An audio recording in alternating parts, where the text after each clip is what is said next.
Bom, eu não quero falar, nós vamos acabar falando, né, ao longo do nosso programa de hoje, sobre política, teve pesquisa nova, tem um monte de coisa acontecendo no Brasil, discussões da Petrobras e tal, mas hoje eu queria falar sobre um assunto que é essencial, na minha opinião, na vida de um país, que é prosperidade.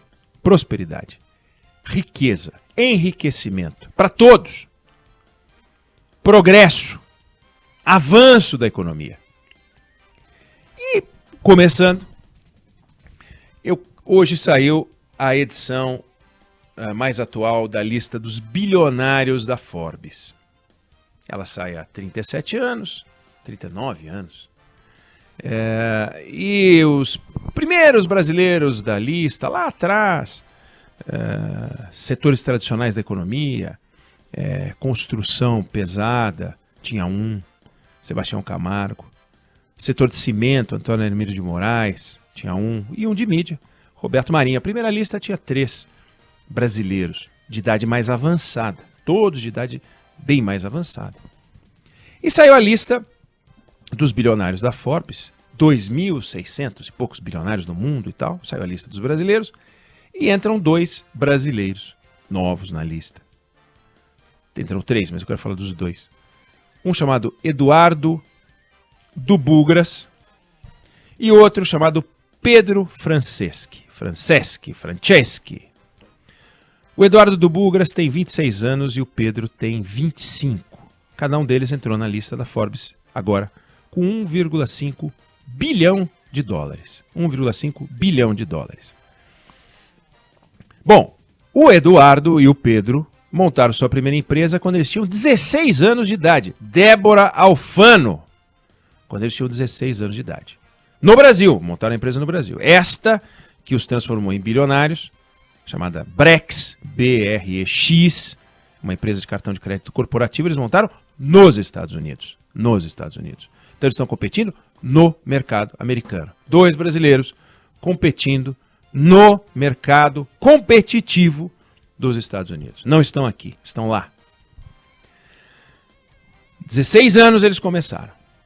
Bom, 16 anos eles começaram. Tinha 16 anos um dos homens mais ricos da história dos Estados Unidos, chamado Cornelius Vanderbilt. Ele fez 16 anos no início do século XIX, 1800 e alguma coisa. Ele tinha 9 irmãos e ele não gostava muito de estudar. Ele dizia assim, se eu fosse me educar, eu não ia ter tempo para mais nada. Então ele parou de estudar com 11 anos, 12 anos. E aos 16 ele começou a tocar o negócio dele, pegou $100 emprestado e alugou uma barca e começou a transportar as pessoas de barca. Depois ele entrou para barco, depois foi para negócio de navio. Bom, resultado. Esse camarada criou um império que o transformou na segunda maior fortuna dos Estados Unidos. Perdia para o Rockefeller. Foi o maior empregador dos Estados Unidos e tinha mais dinheiro que o Tesouro Americano. Pois foi um desastre, quebrou tudo. Era um sujeito pesado, tinha 200 quilos. Tinha 1,90 m, que quase é a minha altura, mas com 200 quilos. Então era um sujeito pesadão. Chamavam ele de Comodoro, por causa da história dos barcos, dos navios e tal. E esse camarada criou uma fortuna sem estudo, sem nenhum estudo.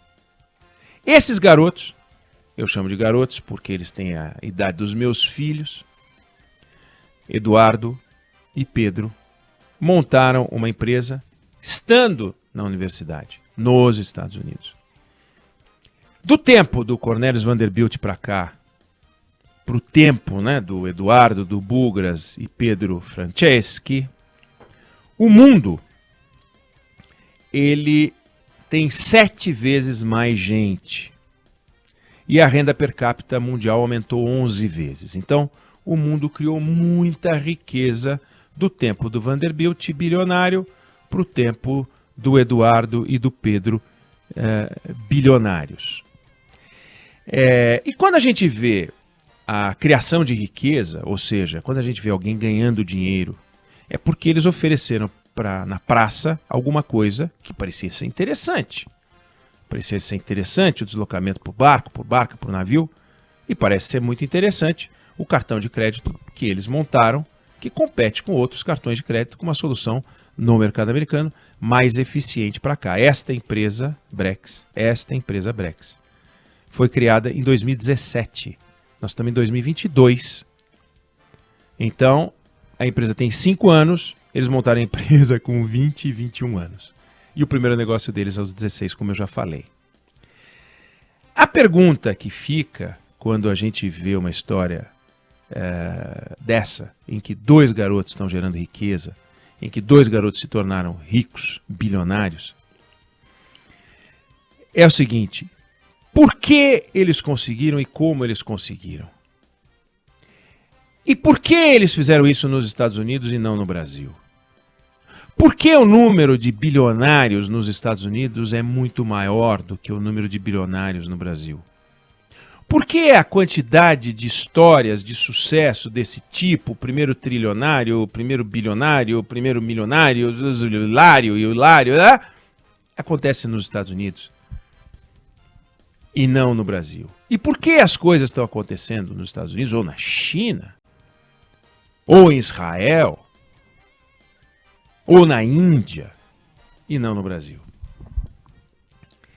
E aí, aquilo que não passa de curiosidade, que é, olha, tem 2 pessoas aí que surgiram como bilionários, fizeram um negócio bacana, sujeitos muito interessantes. Outro dia eu estava ouvindo uma entrevista desse Eduardo do Bugras, fala muito bem, cheio daqueles jargões do mundo dos negócios, mas dedicado, quer sempre saber o dia de amanhã, quer atacar, quer ir para frente, quer competir. Por que isso não está acontecendo aqui? É essa a questão.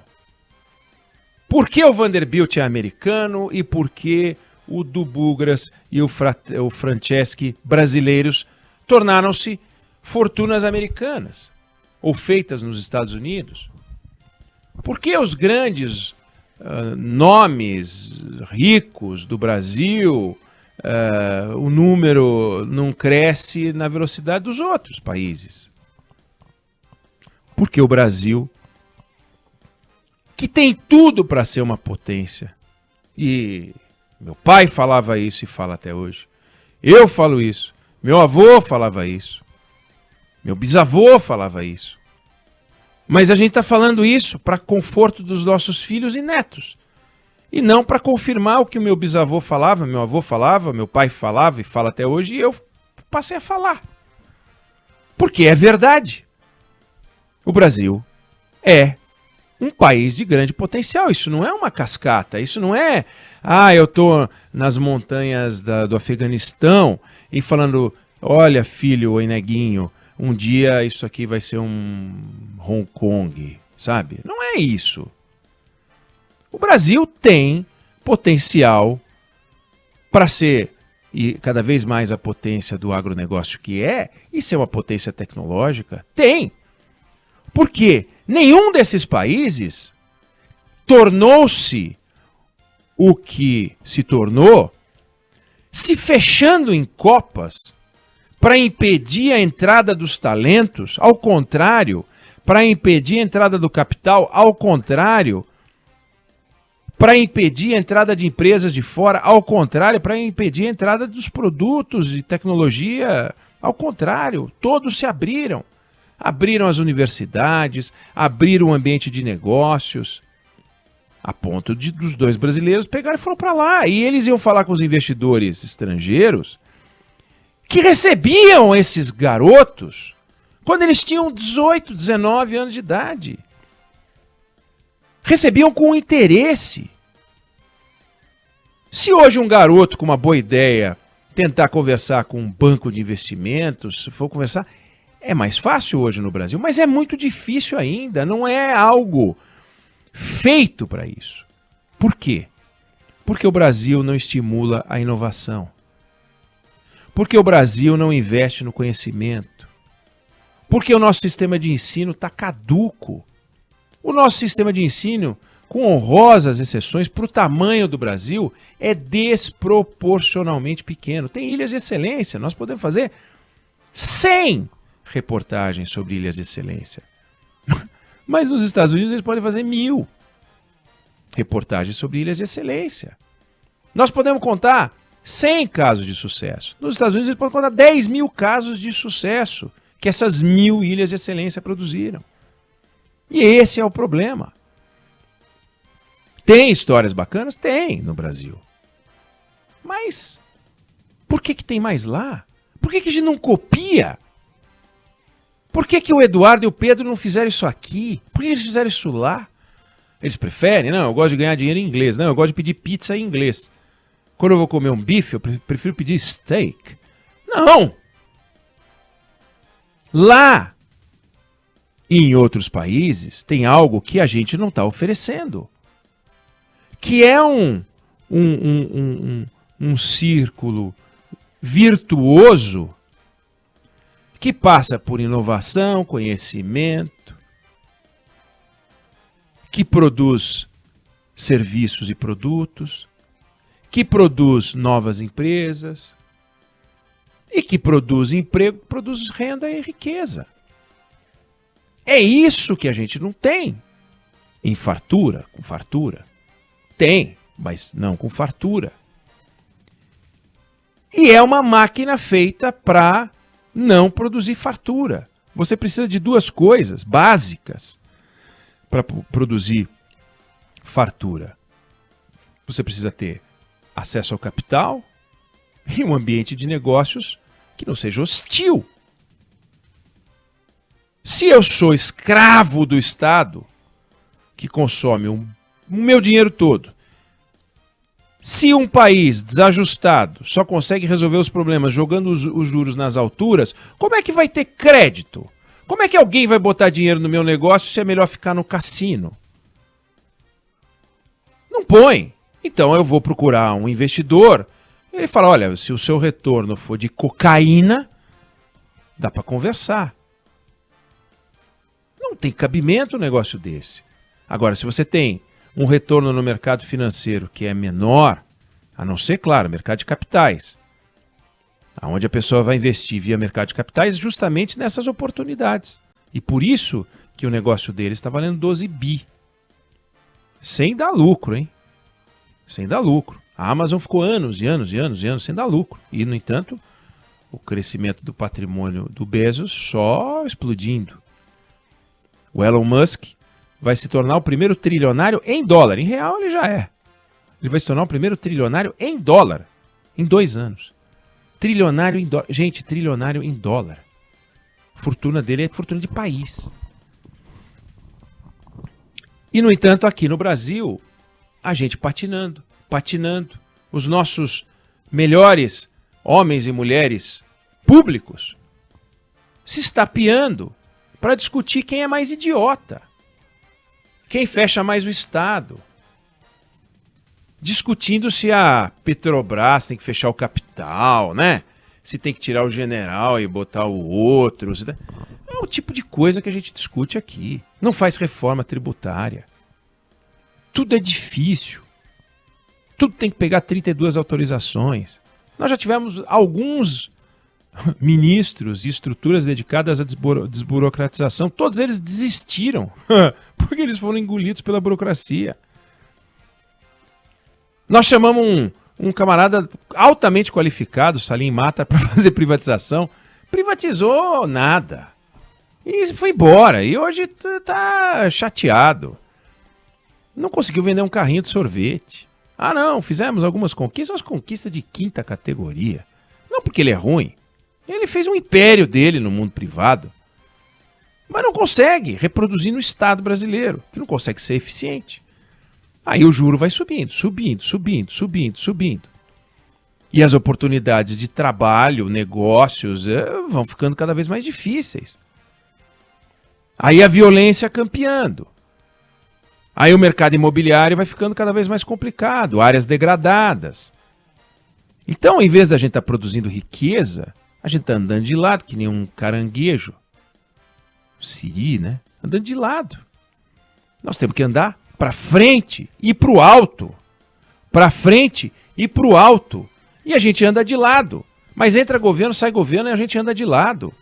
Eles ficam lá disputando. Fiz lá 132 mil casas populares. Você só fez 43 mil casas populares. Eu distribuí não sei quantos mil reais em bolsa disso, em bolsa daquilo. Pô! É isso que é produzir progresso? Um monte de gente precisando de trabalho.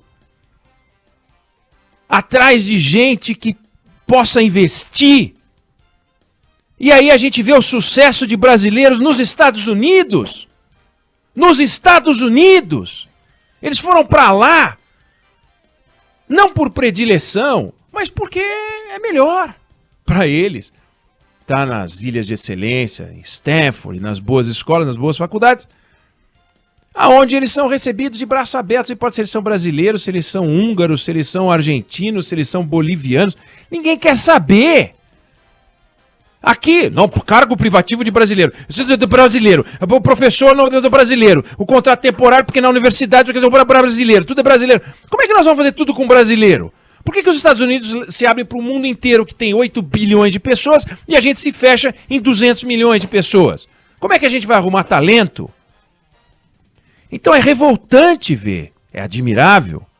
Palmas. Palmas e mais palmas para esses dois. Estão fazendo a América. E nós não vamos fazer o Brasil?